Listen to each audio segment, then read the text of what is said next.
Mr. Choi, in this school, you do not touch the students. And if you touch me again, you will lose the hand. Suk-jin heard the woman whisper, but to his shock, she wasn't begging for mercy. The words cut through the silence of the international school corridor as the students around them froze in terrified awe. Suk-jin's co-teacher, Imani, had her hand wrapped tight around the lapel of his $3,000 suit, pulling him down to her level. Imani, the head teacher. The same woman who had politely offered him herbal tea in the faculty lounge just 3 hours ago. The same woman Suk-jin had dismissed as a boring academic, a civilian he could easily manipulate, and apparently, the only person in Seoul with a death wish. Imani's perfectly manicured nails dug into his collar with calm, dangerous confidence, her eyes locking onto his with a dominance that Suk-jin knew was as lethal as a loaded gun. I made myself clear, didn't I? Suk-jin stood frozen, his mission, because yes, he was supposed to be identifying a target to kill right now, hanging forgotten in the air between them. But before we continue, I want you to take a minute and smash that subscribe button. Drop a black heart in the comments if you think the Mafia boss should humble her, or a fire emoji if you think the teacher is about to run this show. Now, let's get back to this disaster. The thing about being a predator is that you never expect to become the prey. It happens in a split second. That split second was Imani tightening her grip on his suit, a suit Suk-jin had worn to intimidate a rival gang leader just last week, and foolishly thought would protect him from a substitute teacher's crush. Seoul looked different from the 45th floor of the Seven Stars headquarters. It looked clean. Silent. Choi Suk-jin swirled the amber liquid in his crystal glass, staring out at the neon sprawl of Gangnam below. In this room, the air didn't smell of blood or gunpowder, it smelled of aged leather, expensive scotch, and fear, mostly the fear of the man standing behind him. We found him, sir, the underboss said, his voice tight. He placed a manila folder on the mahogany desk with the delicate care of someone handling a live grenade. Suk-jin didn't turn around. He didn't have to. He knew exactly what was inside that folder, a grainy surveillance photo, a fake name, and the location of the single loose end that had been threatening to unravel his empire for 6 months. The boy. Minho. The illegitimate heir of the Viper clan. As long as the boy breathed, Suk-jin's claim to the throne was contestable. Where? Suk-jin asked, his voice low and smooth, betraying none of the violence coiled inside him. Hankook International Academy, the underboss replied. He's hiding in plain sight. 11th grade. The family paid a fortune to bury his identity there. Suk-jin took a slow sip of his drink. A high-end international school. It was clever. Send a team, he said indifferently. Make it look like a tragic accident. A gas leak. A hit and run. I don't care about the method, only the result. The underboss hesitated. The silence stretched too long. Suk-jin finally turned, his eyes narrowing behind his rimless glasses.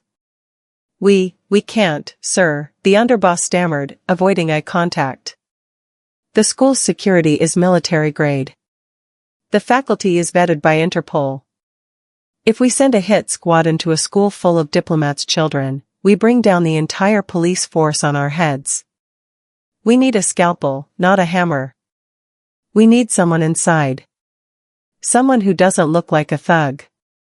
Suk-jin set his glass down. He walked over to the floor-to-ceiling window and caught his reflection in the dark glass.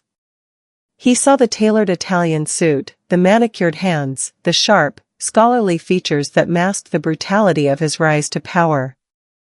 He didn't look like a gangster. He looked like a gentleman. He looked like a teacher. He felt a cold ripple of anticipation, a sensation he hadn't felt in years. He was tired of boardrooms. He was tired of delegating death to incompetent subordinates. If he wanted to secure his legacy, he had to stain his own hands. Cancel the squad, Suk-jin said, adjusting his cufflinks with precise, lethal grace. A cruel smile touched his lips. Get me a teaching credential and a background history. It seems I've always wanted to contribute to the education of our youth. The classroom buzzed with the specific frequency of teenage wealth, the rustle of designer jackets, the tapping of latest model smartphones, and the lazy arrogance of students who knew their parents' donations paid for the building. They expected a substitute teacher to be prey. They expected someone flustered, someone they could break within 15 minutes for sport. They did not expect Choi Suk-jin. He didn't slam the door to get their attention. He simply walked in and closed it with a soft, deliberate click that cut through the noise like a blade. He moved to the front of the room, his gait silent and predatory, placing his leather briefcase on the desk with exacting precision. He picked up a marker, turned his back to them, and wrote 2 words in Hangul that looked less like a name and more like a sentence. Mr. Choi. When he turned around, the room was dead silent. He didn't smile. He didn't offer a warm greeting. He stood perfectly still, his hands clasped behind his back, scanning the rows of students with eyes that felt like a physical weight. It was the same look he gave a traitor before the execution order was given, cold, detached, and absolute. A girl in the front row quickly put her phone away, her hands trembling slightly without knowing why. Their instincts were screaming what their minds couldn't process. A wolf had just entered the pen. Open your books to page 42, Suk-jin said. His voice was soft, barely above a whisper, yet it carried to the back of the room with terrifying clarity. Do not speak unless spoken to. As the students scrambled to obey, the rustling of pages filling the void, Suk-jin's eyes continued their sweep, dissecting the room until they landed on the back left corner. There he was. Minho. The boy looked smaller than in the dossier photos, hunched over his desk as if trying to fold himself into invisibility. He had his father's jawline but none of the fire. He looked soft. Vulnerable. He was looking out the window, completely unaware that the man standing 30 feet away was calculating the exact trajectory required to end his bloodline. Suk-jin began the lecture, his voice a hypnotic drone about the Joseon dynasty, but his mind was running a different script. The science wing was undergoing renovations, a loose railing on the 4th-floor stairwell would be plausible.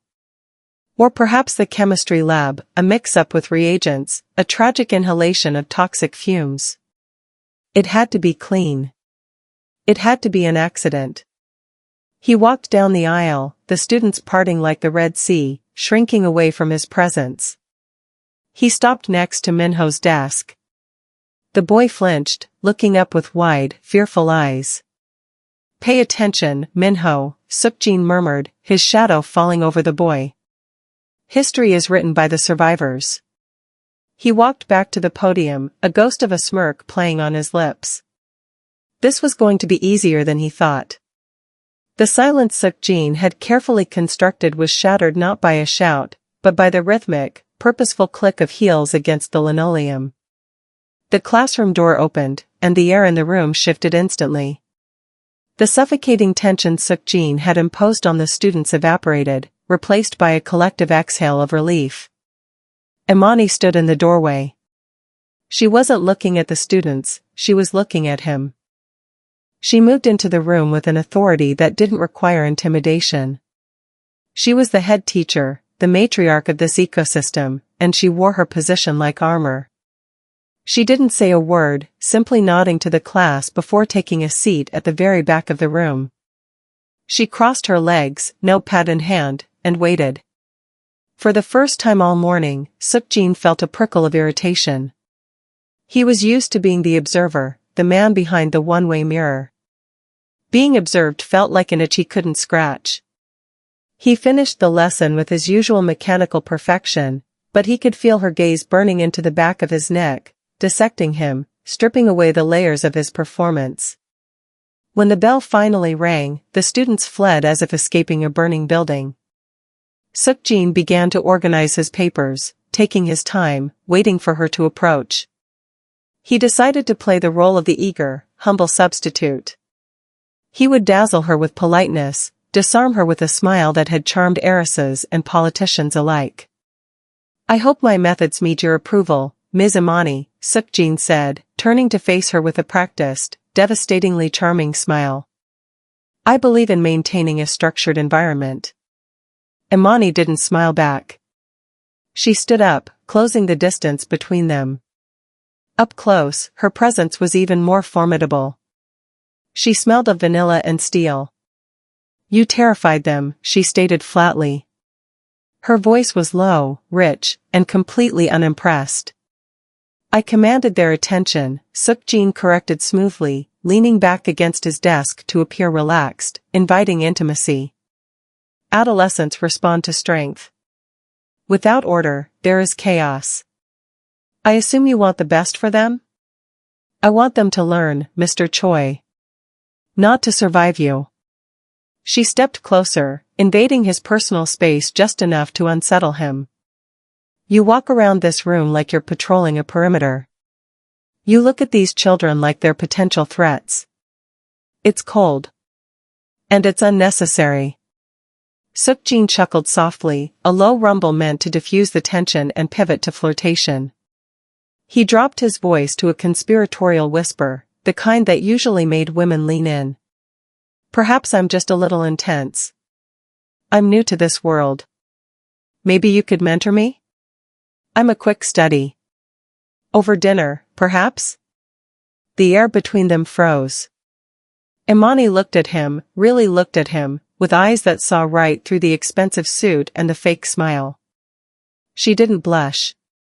She didn't stutter. She looked bored. "I don't date projects, Mr. Choi," she said, her voice cutting like a diamond. "And I don't trust men who wear shoes worth more than a teacher's monthly salary to a substitute job." She turned on her heel, pausing at the door. "Fix your tone. Or I'll find a replacement who actually likes children." Sukjin stood alone in the empty classroom, his charming smile fading into a mask of stone. She had dismissed him. She had analyzed him. And worse, she was suspicious. Imani sat in the dim light of the administration office, the glow of her computer screen casting long shadows across her desk. The school was quiet, the students long gone, but she wasn't grading papers. She was watching security footage. On the screen, grainy and monochromatic, Choi Suk-jin walked down the B-wing corridor. Imani hit pause. She leaned in, her eyes narrowing. It wasn't just that he was handsome, plenty of men were handsome. It was the way he moved. Teachers walked with a certain heaviness, the weight of carrying books, grading stress, and low pay. They shuffled. They stomped. But Mr. Choi didn't walk, he glided. She hit play.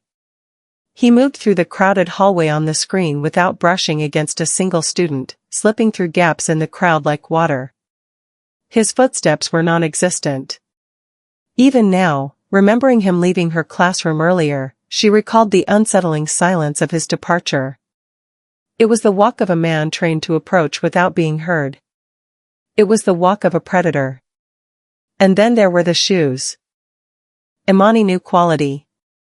She had grown up watching her father polish his one good pair of church shoes until they shone like mirrors. The shoes Choi Suk-jin wore weren't just nice, they were bespoke.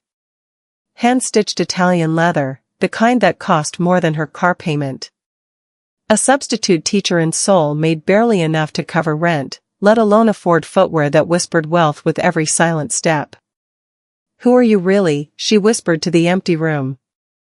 She minimized the video window and pulled up his personnel file again. It was perfect. Too perfect. Graduated with honors, glowing references from schools that, upon a quick Google search, seemed to have very generic websites. No social media presence. No candid photos. It was a digital ghost town. A background this clean wasn't natural, it was curated. She opened her notebook, a physical one, something that couldn't be hacked, and turned to a fresh page. She wrote Choi Suk-jin at the top, Underneath, she listed her observations: hypervigilant, overqualified, expensive taste, zero digital footprint. She checked the school's digital roster. His schedule was mostly open periods, yet he stayed on campus until 6 p.m. every day. Why? Imani uncapped her pen.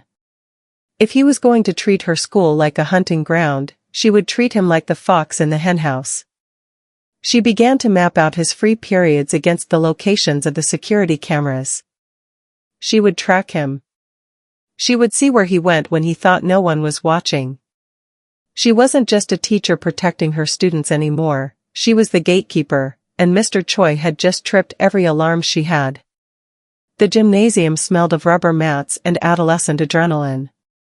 Suk-jin had removed his suit jacket, rolling the pristine white sleeves of his dress shirt to his elbows, revealing forearms corded with lean, functional muscle. The regular PE teacher was out with the flu, and Suk-jin had volunteered to cover the self-defense module. The goal isn't to fight, Suk-jin told the circle of students. It is to neutralize. He demonstrated on a burly senior volunteer. The boy threw a clumsy hook. Suk-jin stepped inside the guard, trapped the wrist, and applied pressure that dropped the boy to his knees with a gasp of pain. It was fast, efficient, and utterly devoid of mercy. Too aggressive. The voice cut through the echoes of the gym. Imani stood at the edge of the mats, her arms crossed over a tracksuit that hugged her curves. She kicked off her sneakers and stepped onto the mat barefoot. You're teaching them to break bones, Mr. Choi. In a school fight, that's a lawsuit. Teach them to escape. Suk-jin released the student, who scrambled away, rubbing his wrist. He turned to Imani, a challenge sparking in his dark eyes. Escape implies running. Sometimes, you can't run. Would you like to demonstrate? The students held their breath. The air grew heavy, charged with the same electricity that had crackled in the hallway. Imani didn't hesitate. She settled into a stance, balanced, grounded. Grab me, she ordered. Suk-jin moved. He didn't telegraph it. He reached for her shoulder, but before his fingers could close, Imani pivoted. She slapped his hand away and drove her palm toward his chest. It was a solid, practiced strike. Suk-jin's body reacted before his brain could intervene. He didn't just block. He flowed around her strike, his hand snake-like, locking her wrist and spinning her around. He pulled her flush against his chest, his other arm wrapping around her throat in a chokehold. It wasn't a teacher's move. It was a sentry removal technique. For a heartbeat, they were frozen. Her back pressed against his chest, his breath hot against her ear, his arm a steel bar across her windpipe. The intimacy was sudden and violent. He could feel the rapid thrum of her pulse under his forearm, she could feel the hard, unyielding wall of his body. It wasn't just dominance, it was possession. Imani didn't panic. She tapped his arm twice. Suk-jin blinked, the red haze of instinct clearing. He released her instantly, stepping back, smoothing his shirt to hide the tremor in his hands.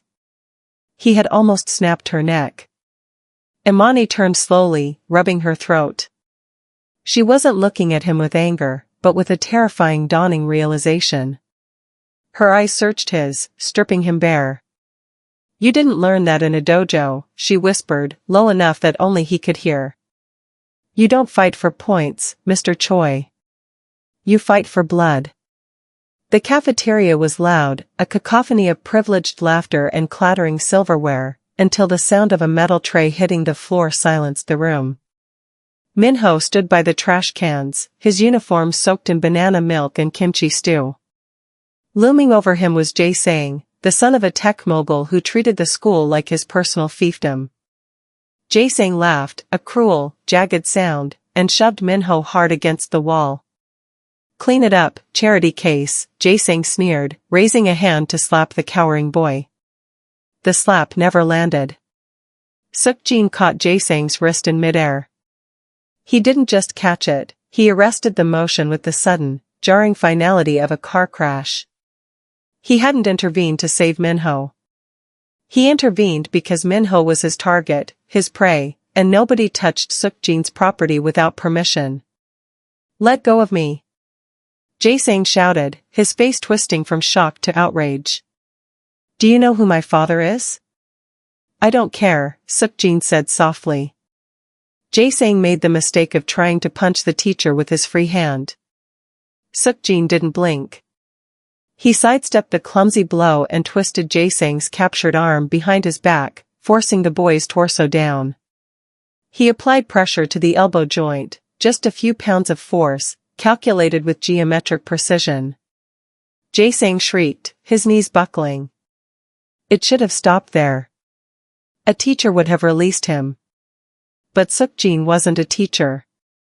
He felt the vibration of the boy's terror through the limb, and it woke the darkness sleeping in his chest. He pushed the arm higher. The angle became unnatural. He wasn't restraining a student anymore, he was neutralizing an enemy combatant. He wanted to hear the bone snap. It was a hunger, sharp and sudden, to bring pain into the sterilized, polite world. "Mr. Choi!"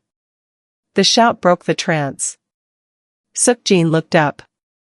Imani was standing 10 feet away, frozen. She wasn't looking at the weeping bully or the cowering Minho. She was looking directly at Sukjin's face. And for a fraction of a second, she saw it. The mask of the polite intellectual had slipped. In its place was something reptile cold. His eyes were void of humanity, staring at the boy's arm not as a limb, but as a mechanism to be dismantled. It was the face of a man who had killed before and would kill again. Sukjin released the boy instantly. Jae-sang collapsed to the floor, cradling his arm, sobbing. Sukjin straightened his tie, the cold mask sliding back into place, but he knew it was too late. Imani stood like a statue, her breath caught in her throat. She had seen the monster behind the glasses. The rain hammered against the floor-to-ceiling windows of the faculty lounge, turning the lights of Seoul into smeared, weeping streaks of neon. It was a monsoon downpour, trapping the city in gray, and trapping Choi Sukjin and Imani inside the silent school. Sukjin reached into his leather briefcase and pulled out a bottle of single-malt scotch, ignoring the alcohol-prohibited sign on the wall. He found 2 chipped mugs, one that said "Number 1 Teacher" and another with a faded cartoon cat, and poured a generous measure into each. "I assume you won't report me," he said, sliding the mug across the low table toward her. Imani sat on the worn sofa, her legs tucked under her. She watched the amber liquid swirl in the cheap ceramic. She didn't push it away. "After today? I think we both need it." She took a sip, the burn of the alcohol matching the fire in her eyes. "You almost broke his arm, Sukjin. I saw the torque you applied. Another millimeter and that bone would have snapped." Sukjin swirled his drink, staring into the dark depths. The mask was heavy tonight. He was tired of wearing it. He was hurting someone weaker. "In my world, in the world I came from, that requires a permanent lesson." "And what world is that?" Imani asked softly. The question hung in the humid air, heavy and dangerous. Sukjin looked up. The lightning flashed, illuminating the sharp angles of his face, casting his eyes in shadow. "A world where forgiveness is a luxury I couldn't afford. I have done bad things, Imani. Things that would make you run from this room if I said them aloud. I am not the man this suit pretends to be." He expected her to flinch. He expected the judgment of the educator, the moralist. Instead, Imani leaned forward, placing her mug on the table with a deliberate clink. Her gaze dropped to his hands, the hands of a killer, and then back to his lips. "I know," she whispered. "I knew it the moment you walked in. You have ghosts, Mr. Choi." She paused, her voice dropping to a husky confession that tightened Sukjin's chest. "The problem is, I've never been attracted to the good guys. The safe men? They bore me. I see the wolf in you, and God help me, I don't want to run away. Sukjin's breath hitched.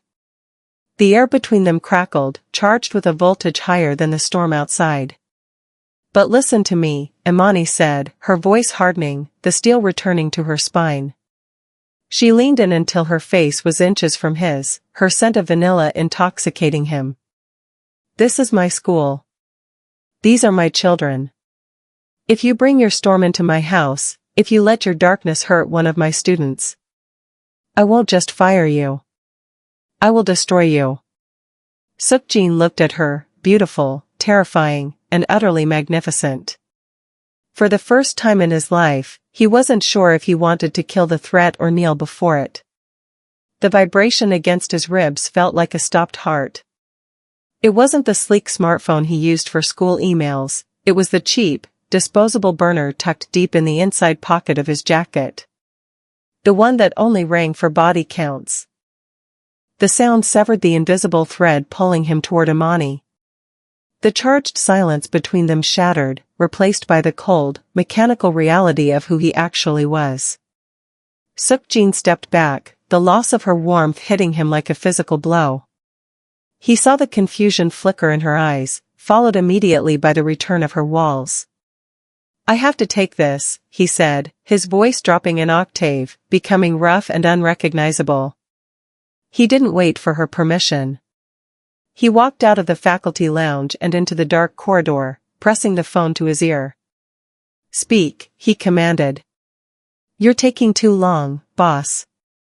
The voice was Kong, his second in command. The man who wanted Sukjin's chair. The man who would happily burn Seoul to the ground to get it. I am assessing the variables, Sukjin lied, his eyes scanning the empty hallway, ensuring he was alone. The target is embedded. A rush job creates noise. The elders don't care about noise, Kong hissed, the static of the connection making him sound like a serpent. They care about the stock price. They care that the Viper clan is rallying around this missing heir. They think you've gone soft, Sukjin. They think playing teacher has made you forget how to be a butcher. Sukjin gripped the phone tight enough to crack the casing. I will handle it. You have until Friday, Kong interrupted, his tone shifting from deferential to commanding. Friday at noon. If the boy isn't dead by the time the bell rings, the board is sending in the cleaners. Sukjin's blood ran cold. The cleaners didn't do accidents. They didn't do surgical strikes. They were a sledgehammer. They would burn the school, kill the witnesses, and slaughter anyone standing in the way, including the faculty. Including Imani. That is not necessary. It's already authorized. Tick-tock, boss. The line went dead. Sukjin lowered the phone, staring at the black screen. Friday. 3 days. He looked back through the glass of the faculty lounge door. Imani was still sitting on the sofa, nursing her drink, staring at the spot where he had been standing. She looked strong, capable, and terrifyingly human. If the cleaners came, she wouldn't run. She would stand and fight. And she would die. He put the phone away. The hesitation was gone.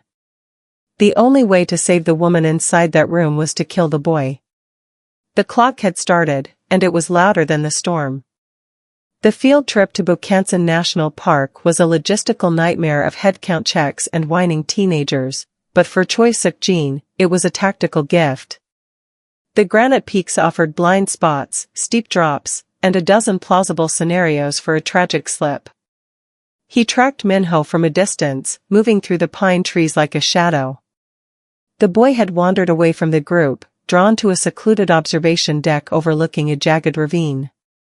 It was perfect. No cameras. No witnesses. Just a rusted railing and a 300-foot drop. Suk-jin adjusted his gloves. He felt the familiar, icy calm descend over him, the anesthesia of the soul that allowed him to be a monster. He stepped onto the wooden planks of the deck. His footsteps were silent. Minho was leaning over the rail, staring at the canopy below, oblivious to the death approaching from behind. 10 feet. 5 feet. Suk-jin calculated the force required. A single, sharp shove between the shoulder blades. Gravity would do the rest. The boy would vanish, the cleaners would be called off, and Imani would be safe. It was a simple exchange, one life for another. He raised his hands, his muscles tensing for the strike. Minho. There you are. The voice didn't come from behind Suk-jin, it came from the trail below. Imani jogged up the steps, her hair pulled back in a messy bun, flushed from the hike. She didn't see Suk-jin in the shadows of the overhanging rock. She only saw the boy. Suk-jin froze, melting back against the granite wall. Imani reached the railing, leaning next to Minho. She nudged his shoulder with hers. I told you the view was worth the burning calves. You okay? Minho, the boy who flinched at loud noises, the boy who carried the weight of a hunted animal, looked at her. And then, he did something Suk-jin had never seen him do. He smiled. It wasn't a polite, fearful grimace. It was a genuine, boyish grin that reached his eyes. It's cool, Ms. Imani, Minho said, his voice light. It's really high. High enough to see your future, she teased, laughing, a bright, unburdened sound that echoed off the canyon walls. Suk-jin watched them. He saw the way Minho's shoulders relaxed in her presence. He saw the fierce, maternal pride in Imani's eyes as she looked at the student she had sworn to protect. In that moment, the equation broke. Suk-jin realized with a sickening clarity that he couldn't do it. If he pushed the boy now, he wouldn't just be killing a rival heir. He would be murdering the only thing in this world that made Imani laugh. He would be destroying the sanctuary she had built with her own hands. To save her life, he had to break her heart, and looking at her glowing face in the sunlight, he found he was too weak to do it. He lowered his hands. The predator receded, leaving only a man standing alone in the cold shade, knowing he had just signed his own death warrant. The gun was heavier than she expected. Imani stood in the center of the empty classroom, the matte black Glock 19 resting in her palm. It felt alien against her skin, a cold, mechanical violation of the safe haven she had built. The leather briefcase lay open on the desk where Suk-jin had left it, carelessly, or perhaps arrogantly, while he went to the restroom. She had only meant to borrow a red pen. She had found a silencer instead. The door clicked shut. Suk-jin stood there. He didn't gasp. He didn't reach for a weapon. He simply locked the door behind him, the sound echoing like a gunshot in the silence. He looked at the gun in her hand, then up to her eyes, his expression unreadable. It's a Glock 19, he said softly, as if identifying a textbook. 15 rounds. One in the chamber. The safety is off. Who are you? Imani's voice didn't tremble, but it was tight, stretched thin over a chasm of panic. She raised the weapon, leveling it at his chest. Teachers don't carry suppressed weapons, Suk-jin. Who are you really? He didn't answer. He took a step forward. Stay back, she warned, her finger tightening on the trigger. He took another step. I said stop. He didn't stop. He walked right up to her, moving with that terrifying, fluid grace she had watched on the surveillance tapes. He didn't grab the gun. He didn't try to disarm her. Instead, he stepped directly into the barrel, pressing the center of his chest against the muzzle until the metal dug into his silk shirt. He stood directly over her, so close she could smell the sandalwood of his cologne mixed with the metallic scent of the gun oil. He looked down at her, his dark eyes burning with a mixture of resignation and raw, unfiltered desire. I am a man who has run out of time, he whispered, his voice rough. If you want to stop me, Imani, you have to pull the trigger. Do it. I won't stop you. He was daring her. He was offering her his life. The absolute surrender of a predator to its mate. Imani's breath hitched. Her hand shook, not from fear, but from the overwhelming, electric current arcing between them. She looked at his lips, then his eyes. She saw the monster, yes. But she also saw the man who had hesitated on the cliff. "Damn you," she breathed. She didn't shoot. She dropped the gun. It hit the floor with a heavy thud, but neither of them looked down. Sukjin's hands crashed onto her waist, pulling her flush against him. Imani grabbed his lapels, just like she had that first day, and yanked him down. The kiss wasn't gentle. It was a collision. It was desperate, angry, and starving.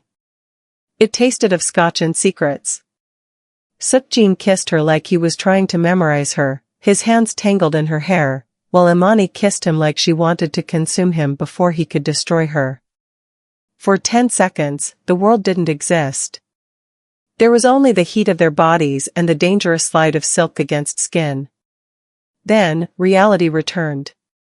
Imani gasped, tearing herself away from him. She stumbled back, her chest heaving, wiping her mouth with the back of her hand as if to erase the evidence. She looked at the gun on the floor, then at him, her eyes wide with horror at what she had just done. "Get out," she choked out. Sukjin stood motionless, his lips swollen, his mask shattered on the floor next to the weapon. He nodded once, slowly. "I'm sorry," he said. And then he turned and walked away, leaving the gun, and his heart, at her feet. The burner phone on the mahogany desk vibrated once at 12 p.m. Then it went silent. Kong sat in the leather chair that belonged to Choi Suk-jin, staring at the device.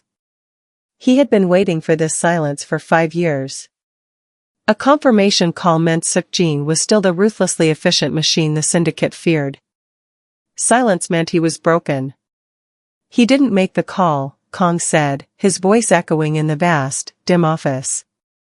A shadow detached itself from the corner of the room, the leader of the cleaners, a man who wore tactical gear like a second skin.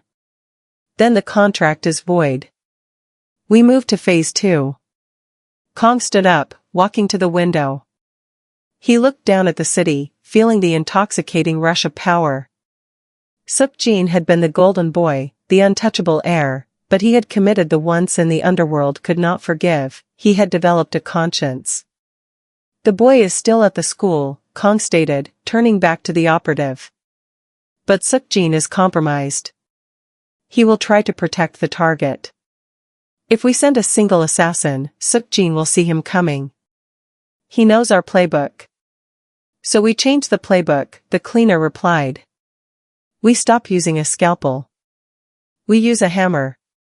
Kong nodded slowly. A cruel smile spread across his face. "The school festival is tomorrow evening. The campus will be open to the public. Parents, alumni, vendors, chaos." He walked over to the map of the school spread out on the desk. He traced a finger over the auditorium. "Seal the exits," Kong ordered. "Hit the entire class. If Minho dies in a mass shooting, it's a tragedy. If he dies alone with a bullet in the back of the head, it's a gang war. We need a tragedy. And the civilians? Collateral," Kong dismissed with a wave of his hand. "Kill them all. Teachers, students, parents. No witnesses means no loose ends. And ensure Suk-jin dies with them. Make it look like he died a hero trying to save them. The syndicate loves a martyr." The cleaner nodded once, a silent acceptance of the slaughter to come. "It will be done." Kong watched the man leave, then picked up the burner phone and dropped it into the glass of whiskey on the desk. He watched it sink, bubbles rising to the surface like a drowning man's last breath. "Class dismissed, Suk-jin," he whispered. The Hankook International Academy had transformed into a carnival of innocence. Paper lanterns and soft pastels swayed in the evening breeze, casting a dreamlike glow over the courtyard. The air, usually smelling of chalk and discipline, was now thick with the scent of spun sugar, takoyaki, and expensive perfume. Parents mingled in clusters of wealth, while students ran between booths, their laughter ringing out like bells. To anyone else, it was a perfect autumn festival. To Choi Suk-jin, it was a kill box. He moved through the crowd like a specter, his eyes restless, scanning every face, every shadow, every exit. He hadn't slept in 48 hours. The deadline had passed at noon. The silence from the syndicate was deafening, and Suk-jin knew that in his world, silence was the sound a predator made before it pounced. He paused near the stage where the school orchestra was tuning their instruments. Across the quad, he saw Imani. She was wearing a deep blue dress that hugged her frame, her hair loose, laughing at something Minho was showing her on his phone. She looked radiant. She looked safe. The sight of her joy twisted in Suk-jin's gut like a knife. He had bought her this time, but he knew the currency he paid with was his own life. Then, he saw it.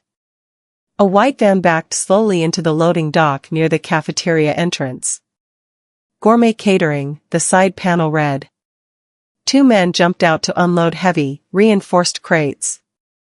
They wore white chef's coats and black trousers. They moved with a synchronized, efficient rhythm that had nothing to do with food service and everything to do with tactical breaching.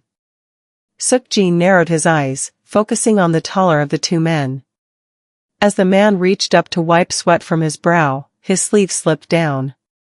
There was no tattoo, but there was a scar, a jagged, white line running from wrist to elbow. Suk-jin's blood turned to ice. He knew that scar. He had given it to the man 5 years ago during a turf war in Busan. That wasn't a caterer. That was Park the Butcher Do-hyun, a psychopath the syndicate used when they wanted to send a message written in gore. Suk-jin scanned the rest of the perimeter. He spotted another waiter standing too still near the east gate. Another by the generator. They weren't here to assassinate Minho. If they had sent Park, they were here to liquidate the building. They were going to seal the doors and burn the legacy of the Viper clan to ash, taking every student, teacher, and parent with them as collateral damage. The orchestra struck the first chord of a Mozart symphony. The crowd applauded. Suk-jin reached into his jacket, his fingers brushing the cold steel of the spare magazine he had taped to his ribs. The slaughter wasn't coming. It was already here. The red box on the wall was a beacon of salvation disguised as a warning. Suk-jin didn't hesitate. He drove his elbow through the protective glass, the impact shattering the illusion of safety. He yanked the lever down. The piercing shriek of the fire alarm severed the air, instantly drowning out the orchestra. The reaction was immediate and primal. The polite society of the festival dissolved into a stampede of panic. Parents grabbed children, students screamed, and the crowd surged. Toward the main exits, directly toward the kill zone Suk-jin knew the hit squad had already secured. He moved against the tide. While the world ran out, Suk-jin ran in. He found Imani and Minho near the stage, frozen in the confusion. Imani was looking around, her teacher instincts kicking in, trying to organize an evacuation. "We have to head to the south exit," she shouted over the wailing siren, reaching for Minho's arm. Suk-jin slammed into them. He didn't speak. He gripped Imani's wrist with a force that bruised and grabbed the back of Minho's jacket, hauling them both backward. "Not that way!" Suk-jin roared, his voice cutting through the din. "Let go. What are you doing?" Imani fought him, her heels skidding on the pavement. "The fire is..." "There is no fire." He didn't stop to explain. He dragged them through the heavy service doors of the cafeteria kitchen, kicking them shut behind him. The sudden muffled silence of the interior was jarring. The kitchen staff had already fled. "Mr. Choi, you're hurting me," Minho cried out, stumbling. Suk-jin didn't loosen his grip. He navigated the labyrinth of stainless steel tables, ignoring the pots boiling over on the stoves, leading them to a rusted industrial door at the back, the maintenance access. He shoved the door open, revealing a concrete staircase that descended into blackness. Down. Now. Imani pulled back, planting her feet. Her eyes were wild, flashing with fear and fury. I am not going into a basement with you. You're insane. I'm taking Minho to the police. Suk-jin spun around, pinning her against the cold concrete wall. The time for the charming substitute teacher was over. He looked at her with the eyes of the dragon of Seoul, dilated, adrenaline-fueled, and terrifying. The police aren't coming, he hissed, his face inches from hers. The men at the exits aren't caterers. They are a hit squad sent to butcher everyone in this building to get to him. He jerked his head toward the trembling boy. Imani stared at him, her chest heaving. She searched his face for the lie, but found only the brutal, terrifying truth she had sensed in him from the beginning. Suk-jin released her, stepping back to lock the heavy iron door. He turned to face them, the dim emergency light casting his shadow long and distorted against the wall. I can save you, Suk-jin said, his voice dropping to a lethal calm. But the teacher is gone. You are dealing with me now. Listen to me if you want to live. The boiler room was a cage of pipes and hissing steam, buried deep beneath the earth. The air was thick with the smell of rust and oil, and the rhythmic thumping of the furnace sounded like the heartbeat of a dying giant. Suk-jin barred the heavy steel door with a length of pipe, testing it against his shoulder. It would hold. For a few minutes, at least.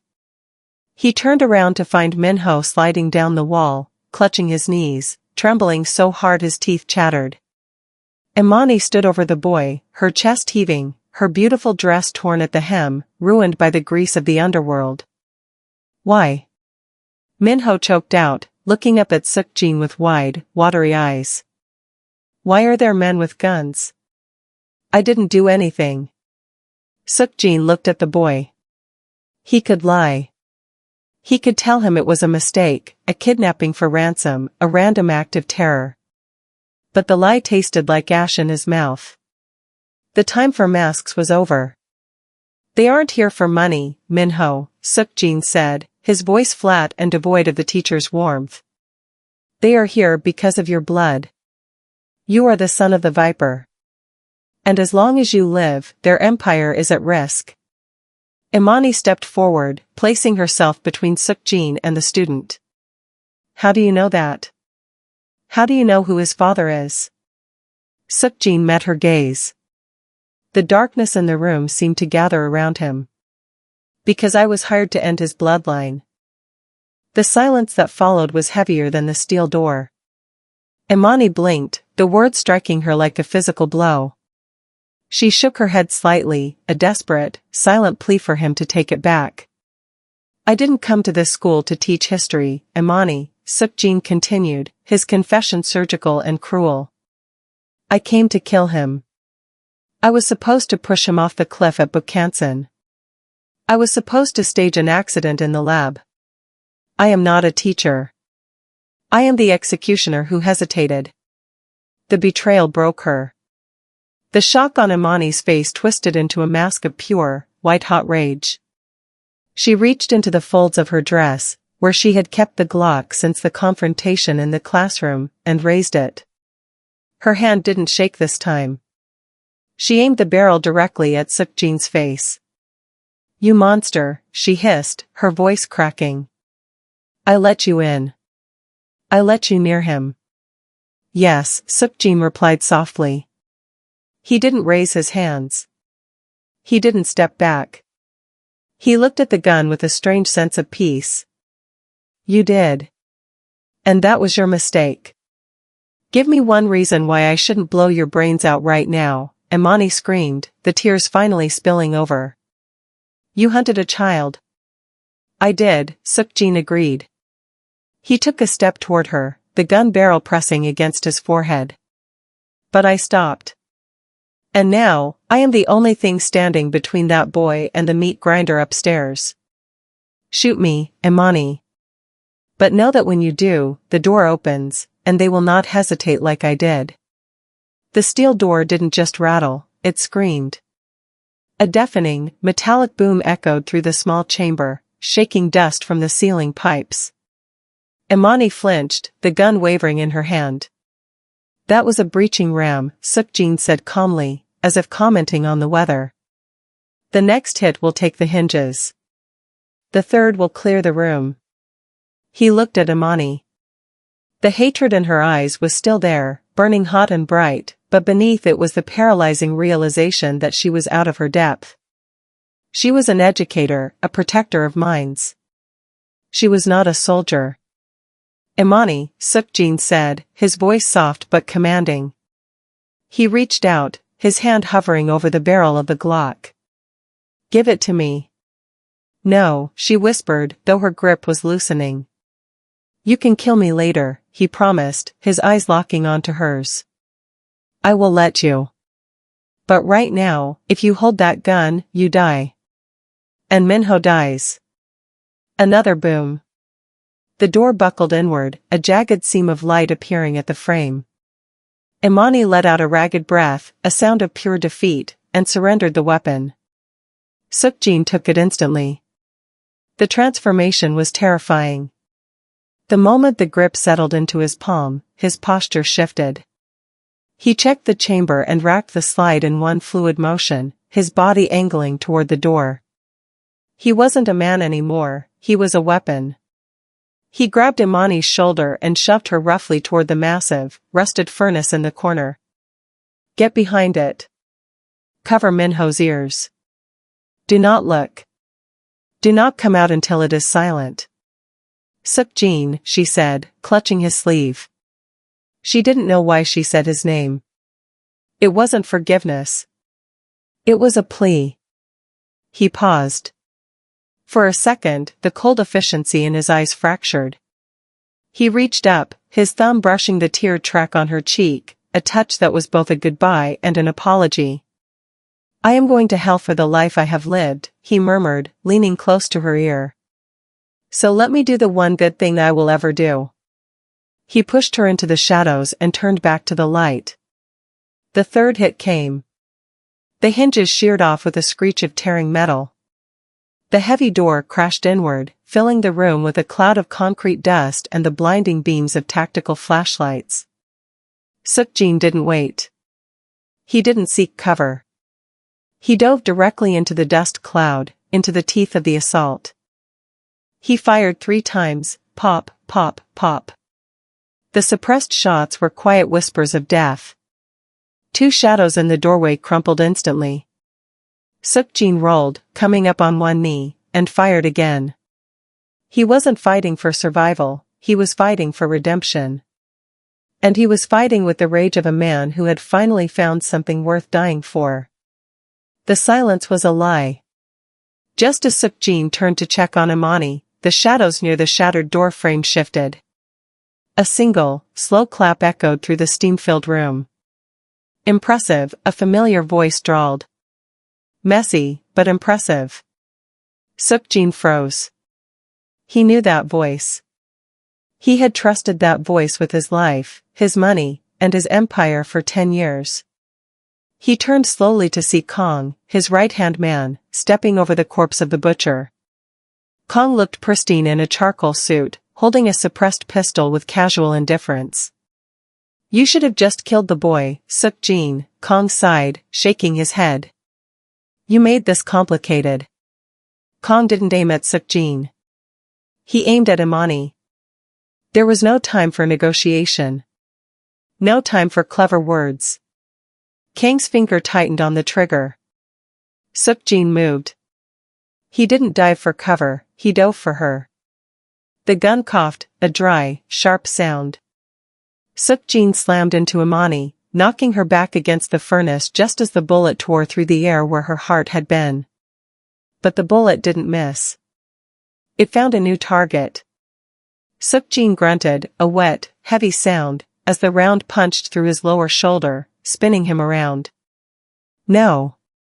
Imani screamed, the sound raw and terrified. Sukjin hit the floor, his vision blurring.